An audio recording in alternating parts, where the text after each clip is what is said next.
নমস্কাৰ আমি সুন্দৰপুৰ হাইস্কুলৰ 10ম শ্ৰেণীৰ ছাত্ৰ-ছাত্ৰী মোৰ নাম জয়শ্ৰী ৰাজবংশী আৰু এও হিমাশ্ৰী দাস আৰু এও কৌশিক তালুকদাৰ আমি বিকশিত ভাৰত বিল্ডাথন কাৰ্যসূচীত এটা আইডিয়া সাবমিট কৰাৰ বাবে আগবাঢ়িছো যিহেতু আমাৰ বিদ্যালয়ৰ দমকলৰ পানী ঔষধযুক্ত আৰু তাত বিভিন্ন আইৰণ পোৱা যায় সেয়েহে আমি সেই পানী খোৱাৰ বাবে অনুপযোগী হয় আমি সেই পানী কিদৰে পৰিষ্কাৰ কৰিম তাৰ বাবে এটা পদ্ধতি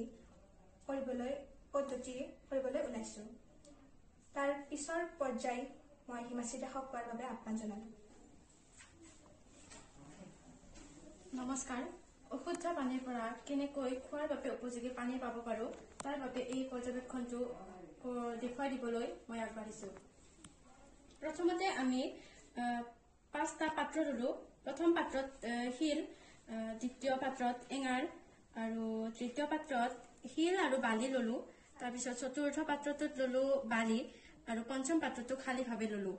যাতে তাত পানীটো যায় উপযোগী পানীটো পৰিব পাৰে এয়া আমাৰ দমকলৰ আইৰণযুক্ত পানী যত আইৰণ আৰু বিভিন্ন ধৰণৰ ঔষধি মিহলি হৈ আছে যাৰ বাবে পানীখিনি কিছু পৰিমাণে হালধীয়া যেন দেখা হৈছে এই পানীখিনি প্ৰথম পাত্ৰত ঢালি দিলো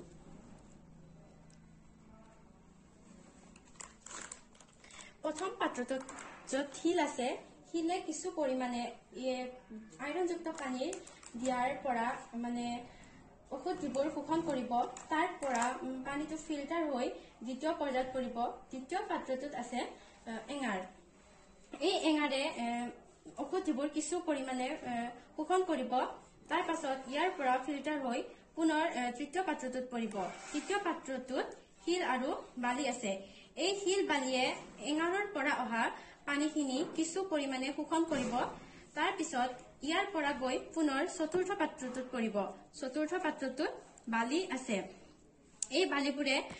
ওপৰৰ আটাইকেইটা পৰ্যায়ৰ পৰা বৈ অহা পানীখিনি সম্পূৰ্ণভাৱে মানে ফিল্টাৰ কৰি পঞ্চম পাত্ৰটোত পৰিব এই পঞ্চম পাত্ৰটো খোৱাৰ বাবে সম্পূৰ্ণ বিশুদ্ধ পানী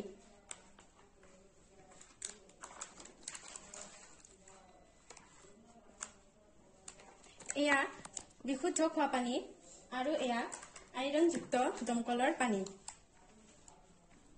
এইটোৱে আছিল আমাৰ ফালৰ পৰা বিকশিত ভাৰত বিল্ডাথন কাৰ্যসূচীত এটা ক্ষুদ্ৰ আইডিয়া সাবমিট কৰাৰ এটা ক্ষুদ্ৰ প্ৰচেষ্টা ধন্যবাদ